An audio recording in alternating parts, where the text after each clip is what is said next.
Okay, moving on to the next segment of today's show. If you guys listen to the college basketball edition of the Zach Kroll Sports Podcast, last week we started a new series, and that series basically is this. Each college basketball episode of the show that I'm going to be doing, we're going to pick a different conference and rank every coach in the league. Because for me, coaching is so important in college basketball, and if you have a good coach compared to a bad coach, that could really be the difference between whether you are successful or not. So last week we did the Big East. If you missed that, it's on the YouTube channel if you want to check it out. And today, the conference we're going to be doing is the Big 12, and there are 10 teams in the Big 12. So without further ado, here we go.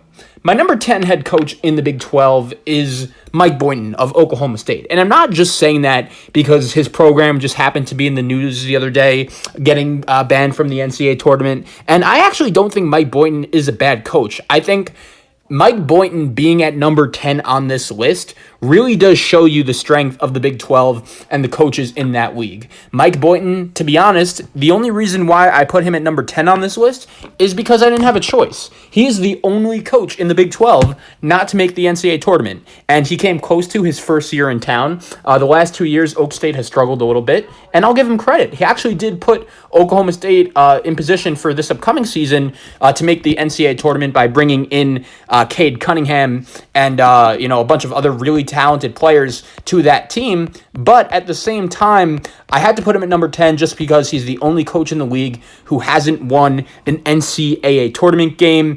But hey, he's a good young coach. I think he's going to be at Oklahoma State for a decent amount of time.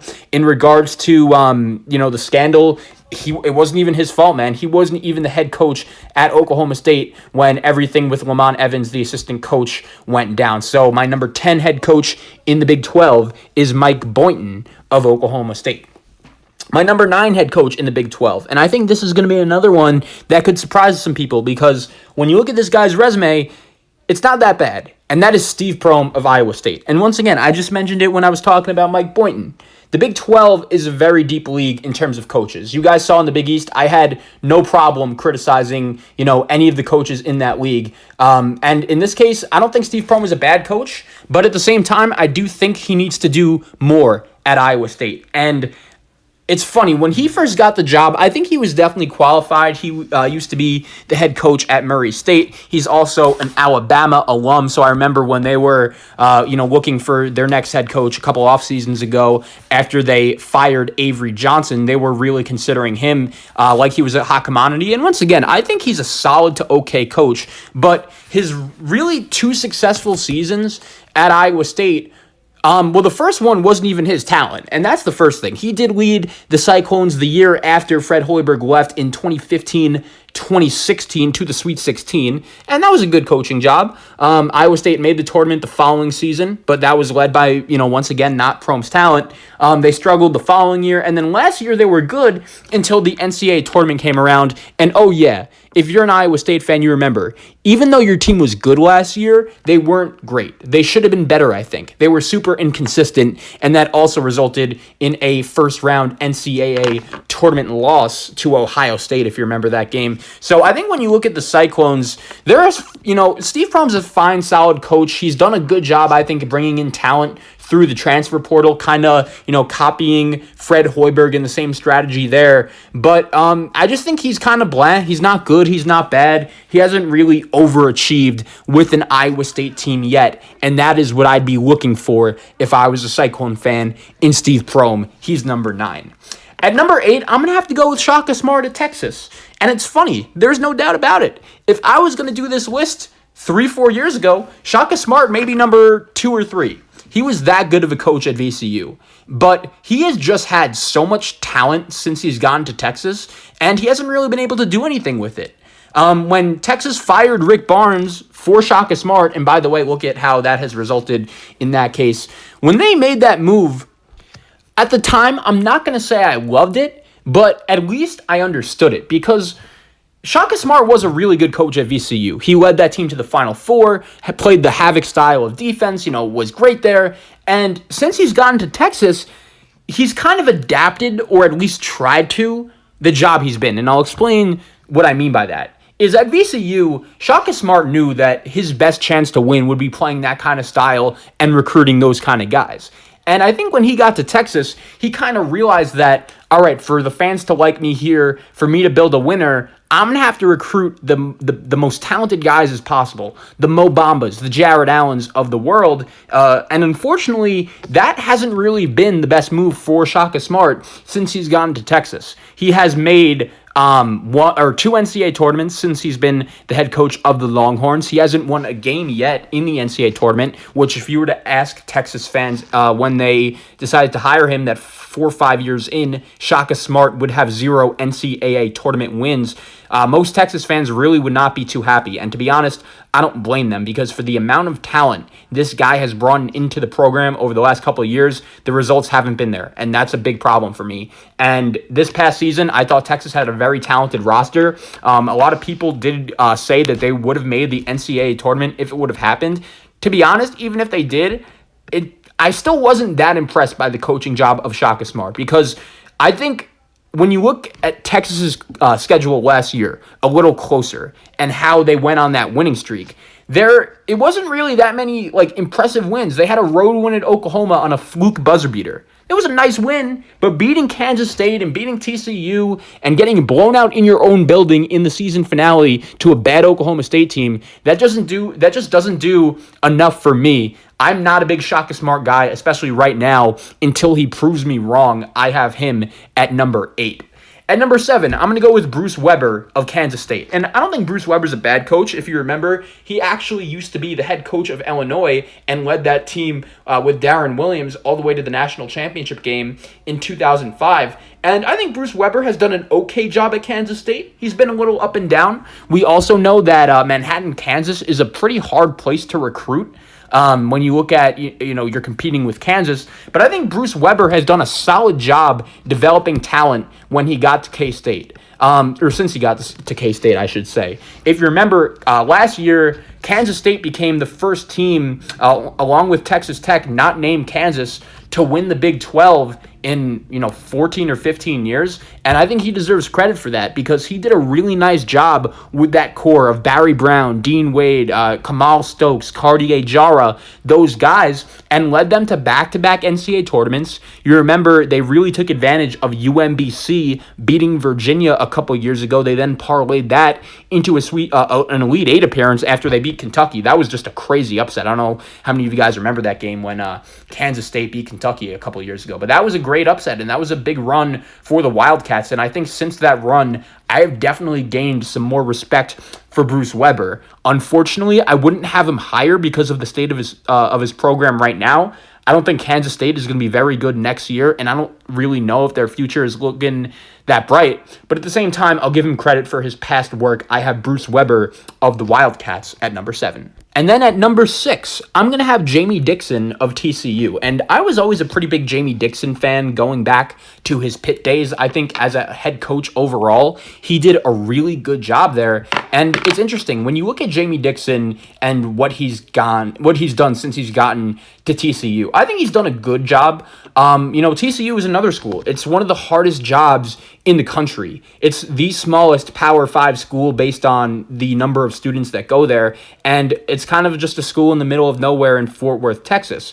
And their basketball program just has no history. A couple years ago, Jamie Dixon had this program ranked in the top 10. And I know the tournament results haven't been there. He's only made, I believe, one NCAA tournament since he's been the head coach of TCU. But what I will also say is this. TCU has done way more since Jamie Dixon has became their coach than anyone has ever done there. He's got to be the best basketball coach in the history of TCU's program. And I think when you look at TCU, that's not saying much. They haven't had, a legend of a coach. But at the same time, I think Jamie Dixon deserves some credit to be right in the middle of this list, the middle to upper tier portion of this list. He also did a really good job at Pitt. I think things just got a little stale there, and you've seen what has happened to the Pitt Panther program since Jamie Dixon has left. I think he's done a good job at TCU. I really do. That's another school where they have some young players. I think this year they could be maybe a sleeper team in the Big 12. They have a lot of names that the casual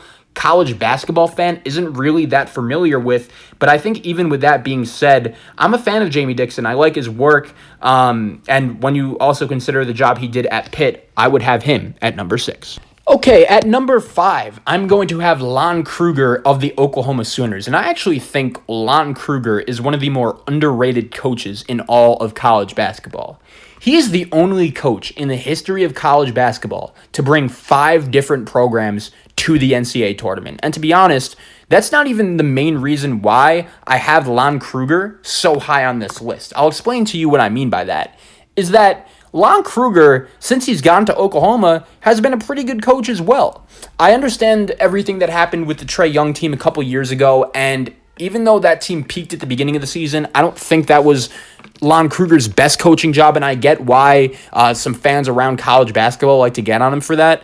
But at the same time, even before that, I think he did a really good job with this Oklahoma program. This is a guy that got that team with Buddy Hield, and besides him, they had some solid players. Isaiah Cousins, Ryan Spangler. There were no other NBA players on that team, man, and Lon Kruger got them to the Final Four. And he's, I think, really built a culture within the Oklahoma Sooner program. I also think their teams over the last couple of years, like even this year, they were in a spot to make the NCAA tournament. They were talented somewhat, but they were never great. And I never looked at Oklahoma and said, wow, that team has to be in the NCAA tournament. And still, Lon Kruger got them there. And he's just one of the more consistent head coaches in all of college basketball. And especially when you're at a program like Oklahoma, where we all know football is king. And yeah, they care about basketball, but it doesn't really have to be the best. They just need you to be decent. And I think Lon Kruger's done a pretty good job of doing that at Oklahoma. It's hard to be a consistent winner in college basketball when you're at a program like Oklahoma. And when you combine that and the resume of Lon Kruger, I think he deserves a lot of credit. And I'm willing to put him at number 5, even in a great coaching league like the Big 12. At number 4, I'm going to have Bob Huggins of West Virginia. And I think Bob Huggins is another guy that is kind of underrated among his peers in college basketball. There is no doubt about it, Bob Huggins is going to be in the Hall of Fame one day, the College Basketball Hall of Fame. And the work he's done at West Virginia has been really good. I've spoken a lot over the last couple weeks on this podcast, right, about how different players are today than even 15 or 20 years ago, in the sense that it's a little bit more about them, and they care a little bit more about building their own brand and getting the most amount of retweets or likes they could get. And the reason why I bring that up is because those are literally the exact opposite kids Bob Huggins tries to recruit and the kids that come to West Virginia. And what I'm saying is this. Over the last couple of years, Bob Huggins' teams, when they're at their best and when they're at the most successful, and even when they're not at their best, Bob Huggins always plays that trap defense. And you guys know, West Virginia as a player, even if it gets the job done, it takes a lot out of you. And it's the kind of system where it's not made for everyone. And I will tell you this, if you're not tough, you're not going to be welcome in Bob Huggins' practices at West Virginia. And I feel like you're going to, John Rothstein always tweets it out, West Virginia tougher than a weekend trip to your in-laws. And usually those Rothstein tidbits are a little like they could be a little stale sometimes. But I think that one is really accurate. You cannot play at West Virginia under Bob Huggins if you're not tough physically and mentally. And I think last year, talent-wise, West Virginia was not in a position, they shouldn't have been as good as they were. But why were they? Because of the toughness of their team, and that is the guy that deserves credit for that is their head coach, Bob Huggins. He's made a couple Sweet 16s. He's even made a Final Four a couple years ago. You remember that big win they had over Kentucky? That was a crazy team, man. I think Bob Huggins is underrated nationally across the landscape of college basketball. I have him at number 4. At number 3, I'll give you another underrated head coach in college basketball, and that is Scott Drew of Baylor. I love Scott Drew, man, and it's funny because he's another guy. Baylor isn't historically the best college basketball program. They don't really have that much of a history, but I'm going to tell you guys this. For all my diehard college basketball fans listening to this show, and if you are, I assume, if you are listening, I assume you're a big college basketball fan. But do you guys remember what the state of the Baylor basketball program was like when Scott Drew got there?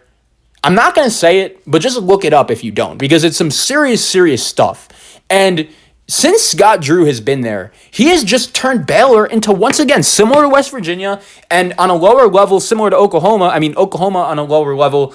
Baylor is just so consistent, man. They make the tournament basically every year. And I think this past year, the casual college basketball fan finally started to realize just how good of a head coach Scott Drew was. I do believe if the NCAA tournament would have happened this past season, Baylor would have won. I haven't said that on this podcast yet, but they would have been my pick to win. They were, I think, the best team in college basketball last year. And keep in mind, this was a Baylor team that midway through the offseason last year lost Mario Kegler. He was a really good player for them 2 years ago, and for me, he was a guy that I believed would be a key piece for this Baylor program. But he brought in Maceo Teague, he brought in Freddie Gillespie, two transfers that really not every coach around college basketball could have spotted the talent for. He's developed them, and he's just developed so many other players. How many NBA guys have came from Baylor over the last couple of years? Whether you look at Taurean Prince, whether you look at Corey Jefferson, who was drafted, Kenny Cherry, Rico Gathers. I know he didn't play in the NBA, but he was just an athletic specimen. Jonathan Motley got drafted as well, I believe. So that Baylor team and everything that Scott Drew has done there, another really underrated coach. I have him at number 3. At number 2, and this is going to turn some eyes, I'm actually going to have Bill Self of Kansas. And before everyone starts coming at me and says, how could you not have Bill Self number 1? How many straight Big 12 regular season titles in a row has this guy won before a couple years ago? And I totally get it.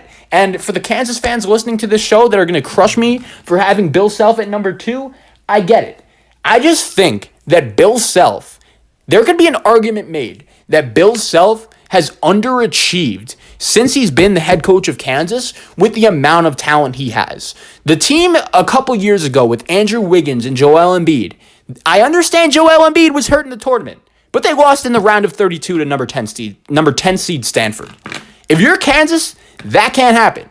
The following year, they lost to Wichita State in the 2-7, and not only did they lose, they got blown out. They got ran out of the gym. The game wasn't even close. The next year, they one of Kansas's better basketball teams in a long time, the number 1 overall seed, they lost to Villanova. The following year, another Kansas team that was a 1 seed. The game is in Kansas City in the Elite Eight against Oregon, who was missing Chris Boucher, who tore his ACL right before the tournament started. They lose. The following year, he has a really nice win over Duke. I'll give him credit for that. Kansas fans know the exact game I'm talking about. But what happens? They play Villanova in the Final Four, and not only do they lose, but they get run out of the gym. And then last year, the team just fell apart. And when you consider all the scandals that has gone on with Kansas and all the just bad NCAA tournament losses Bill Self has had, I understand he has a national championship. I understand he's won a million regular season Big 12 titles in a row, but I'm going to have him at number 2. He's not, in my opinion, the best head coach basketball-wise in the Big 12 right now. A lot of it has to do with his tournament disappointments. I have him at number 2.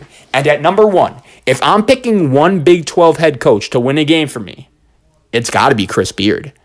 Texas Tech basketball was literally nothing and had been nothing before he got there. And all of a sudden you turn around and you look, and these guys are in the national championship game and easily could have won that game against Virginia.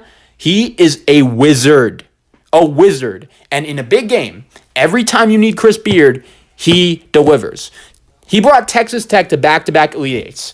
Everyone talks about the team with Jared Culver and Davide Moretti, Tariq Owens leading the way. But keep in mind, the year before that, he led Texas Tech to the Elite Eight. And they didn't really have the flashy NBA prospect on the team at the time. I think that could be a reason why he doesn't really get that much hype, or that team doesn't get that much hype. But Chris Beard is a mastermind, man. He beat Gonzaga, the same Gonzaga team that beat Duke in the NCAA tournament. He's also had some really big regular season wins as the head coach of Texas Tech. I remember a couple years ago, he had that big win over Kansas going into Phog Allen Fieldhouse and getting the victory. He also did a really good job at Arkansas Little Rock before he got to Texas Tech. His story is just insane, and I do think the conversations have came up a lot before about how long he could stay at Texas Tech. You guys also know that he's a Texas Longhorn alum, so those rumors have been rumbling for a while. But I think he's really stayed at Texas Tech, and he's really committed to Texas Tech. And from a pure basketball perspective, does it make sense for him to possibly become the next Coach K and go to Duke or replace Roy Williams at UNC? Maybe, but at the same time, everything he's done at Texas Tech and the amount of money they're paying him, I just can't see realistically anytime soon him going anywhere. And the whole 4-1 mentality, if you don't know that and what Texas Tech is about, you could look that up as well. And even this past year, man, it took me a little bit of time to realize, but Texas Tech was not that good last year. Moretti was Kyler Edwards was They didn't really have any big men. Chris Clark struggled a little bit. The only guy I really loved on that team was TJ Shannon, and still Chris Beard had these guys in a position to make the NCAA tournament when they lost Culver, Owens, Mooney from that team that made the national championship game a couple of years ago. And even though Bill Self has the better resume, that's really not what I'm basing these power rankings on. I'm basing these power rankings on if I need one coach for me to win one game, who is that coach going to be? Rank those 10 coaches in the Big 12 in order. And in a sport like college basketball, where coaches just mean so much, I'm telling you, man, Chris Beard is that valuable. He's that good of a coach. I have him at number 1. So once again, to recap, I have Mike Boynton from Oklahoma State at 10. I have Steve Prohm of Iowa State at 9. I have Shaka Smart of Texas at 8. Bruce Weber of Kansas State at 7. Jamie Dixon of TCU at 6. Lon Kruger of Oklahoma at 5. Bob Huggins of West Virginia at 4. Scott Drew of Baylor at 3. Bill Self of Kansas at 2. And Chris Beard of Texas Tech at 1.